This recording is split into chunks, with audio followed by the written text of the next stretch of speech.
Hi there, this is Sherry from Whole Foods Family. This is the second part of a 4-part video e-course called First Steps to Becoming a Whole Foods Family. In this particular video, my son is recording and for some reason he thinks this is pretty hilarious, but we'll just continue on. So we're going to be talking today about the difference between unrefined sea salt and salt that is processed, which is your basic table salt. So we'll begin with the table salt. Here we have, for example, a table salt by a brand called Windsor, and you would expect that it had iodine added to it, and it does say iodized. What you probably don't know about table salt is that in addition to sodium, there's also a few different additives that you wouldn't really know that was in sea salt. Some of it is not on the label, and some of it's blatant on the label. So here we go. This one, it's salts, calcium silicate, sugar, and potassium iodide.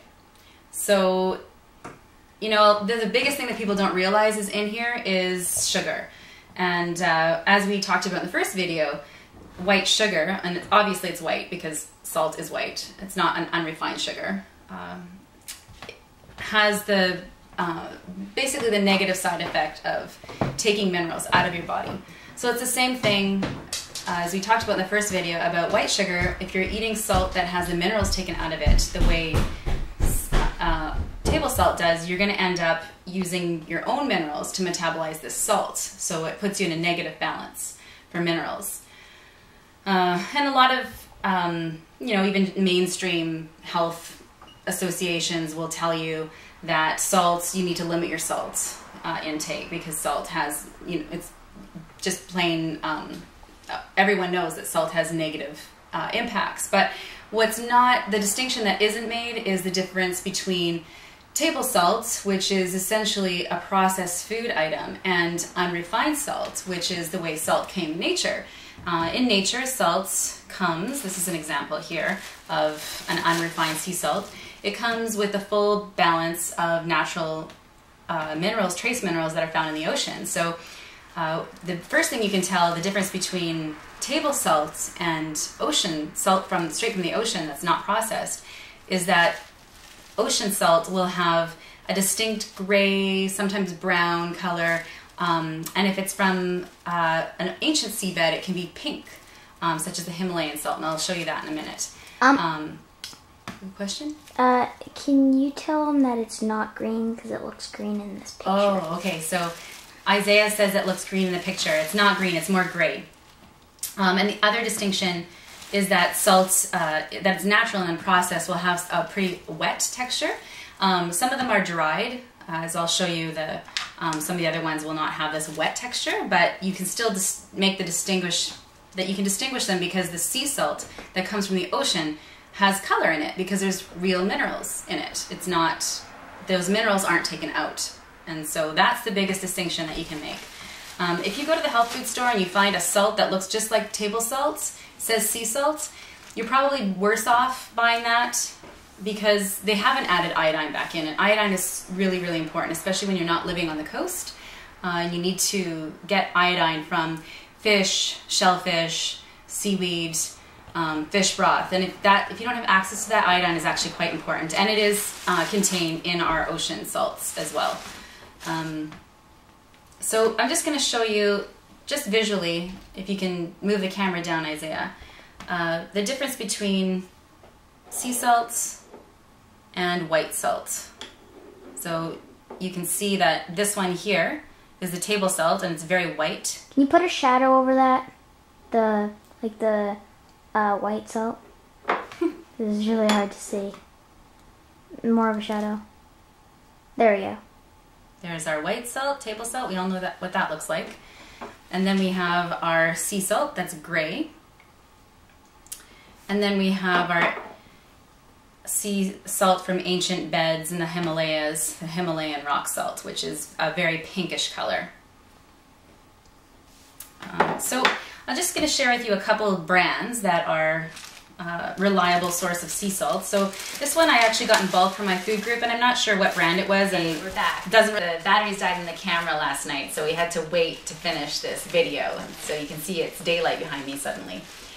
What I was talking about before was this particular sea salt, which is, I believe it's actually the Celtic brand sea salt, even though I got it in bulk, so I don't have a label on it from my food group. It's a reliable source of good quality unrefined sea salts, and the links for all these brands that I'm going to recommend to you will actually be on the download page that comes with this 4-part video e-course. This particular one is a Himalayan salt. It's the ones that are pink. That's how you can tell that they're the Himalayan salts. And this brand is called Altura, but other brands such as the Celtic brand, as well as Cargo brand, which I don't have here, also carry a Himalayan salt. This one is real salt. It's a great one that's available in more commercial places such as superstores. So if you're a little hesitant about going to the organic food store, this is something that you can get at Superstore.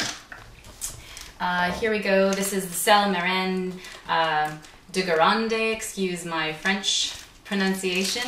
The other term for it, I'm not sure which is actually the name brand because it's French, but the other name on it is Le Palladier, and it's nicely ground for you. Most brands have two choices. You can have the ground ones so that they're nice and powdery and easy to use for baking, and then there's the more coarse salts as well. They usually have two options that you can choose from. And I just wanted to go into just a little bit about how salts, refined versus unrefined, how they're processed. The salt that is refined, this salt has been dried at very high temperature of 1500 degrees Fahrenheit. So that alters the chemical structure of the salt, making it less recognizable by the body. And that's probably why it has some of the side effects it has, in addition to the fact that there's no minerals in it, and everything in nature works synergistically. So there's always going to be some sort of side effect when we change and interrupt, the natural processes. So the other thing about this that I want to mention is it's not on the label, but aluminum hydroxide can be added to table salts, which helps keep the salt so that it can flow easily and pour out. I won't show you, you know. That is something that, if at all possible, you want to avoid aluminum. That's been linked to breast cancer and to Alzheimer's. So just making the switch from refined salt to unrefined salt can take away some of the sources of aluminum that you might not know are actually in your diet. The unrefined salts are actually hand harvested, and they're dried at low temperatures. So they're in the same chemical nature that they come in nature. Your body knows how to recognize it and how to use those minerals in a synergistic way.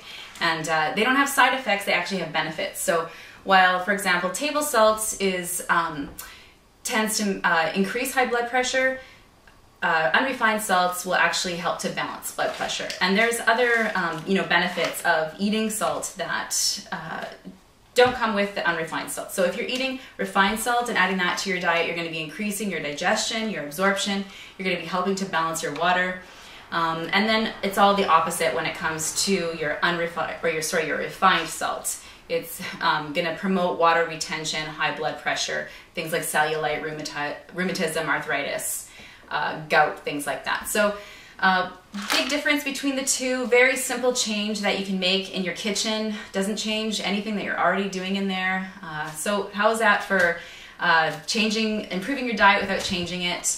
If you've enjoyed this film, I hope that you'll come to our website, www.wholefoodsfamily.com, and check out the website and register for this 4-part free video e-course, and you'll get access to the other videos that we've created in the series, First Steps to Becoming a Whole Foods Family.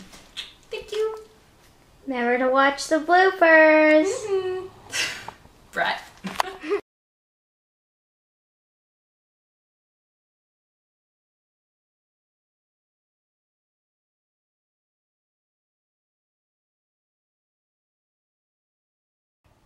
Hi there, I'm Sherry from Whole Foods Family. This is the second of a 4-part video. Start it over. Put these on YouTube. No. Okay, start. I'll try to do it so that we don't Okay, wait. keep stopping. Okay. And we're rolling in 5, 4, 3, 2, 1, yeah, Hi whatever. there. I'm Sherry from Whole Foods Family. This is a second part of a 4-part video e-course about how to upgrade the quality of the food your family eats without having to change your diet. This is the second of videos, and we're talking about salt today. Isaiah, you have to stop. I feel retarded. I'm so putting these on YouTube. Hi. Yes. How come I don't see any light? It's on. Can you start over then? Yep. 'Cause Okay, wait. We're rolling in 5, 4, 3, 2, Hi 1. there, this is Sherry Action. from WholeFoodsFamily.com. This is the second of a 4-part video series called First Steps to Becoming a Whole Foods Family. In the first video, we talked about sugar. And in this video, we're going to stop. Just stop it. What? Recorded, and I just felt nervous and stop.